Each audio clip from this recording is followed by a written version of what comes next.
Hi friends, ఈ పొద్దుైతే నేను fish green masala full fry అయితే చేస్తానండి. నాటు కొత్తిమీర పుదీనా అయితే వేసినానండి. సో ఫ్రెండ్స్ చూడండి, మా సైడ్ అయితే దీన్ని పాంప్లెట్ అంటారండి. మీ సైడ్ ఏమంటారో కామెంట్ అయితే చేసేయండి.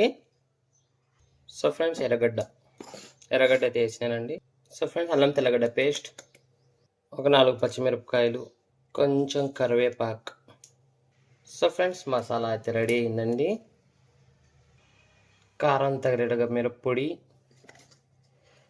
చెక్క లవంగాల పొడి, కొంచెం గరం మసాలా, పసుపు, కొంచెం ధనియాల పొడి, ఫిష్ మసాలా ప్యాకెట్ అండి ఒకటి, 10 రూపాయలు, రుచికి సరిపడా ఉప్పు, ఒక నిమ్మకాయ పూర్తిగా. సో ఫ్రెండ్స్ కలుపుకుందామండి బాగా ఇప్పుడు. సో ఫ్రెండ్స్ మసాలా అయితే కలిపేసిందండి. చేపకు పూస్తున్న మసాలా బాగా. సో ఫ్రెండ్స్ చేపకు మసాలా అయితే బాగా పూసేసినానండి, లోపల బయట అంతా చూడండి. కాసేపు ఇంకా ఫ్రిడ్జ్లో పెట్టేద్దామండి అర్ధగంట. సో ఫ్రెండ్స్ పెనం పైన అయితే నేను నూనె వేసి పెట్టేసినండి, తవ్వ పైన. సో ఫ్రెండ్స్ నూనె అయితే కాలిందండి. చేప కూడా అయితే అర్ధగంట అయిందని పెట్టేసి అదైతే పెట్టేస్తున్నానండి. చికెన్ అలిగి పాపం కొండపైన కూర్చునిందండి, పోయి ఎవరు తినలేదు చికెన్. అందుకని ఇప్పుడు చేప అయితే తెచ్చుకున్నానండి.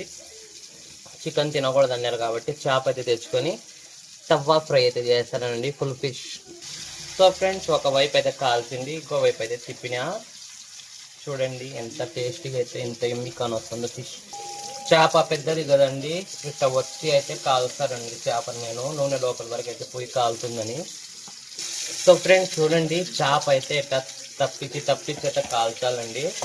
ఎందుకంటే పెద్ద చేప కదా, ఇంకా ఒత్తుకొని పక్కకు తిప్పి అయితే కాల్చాలండి చేప.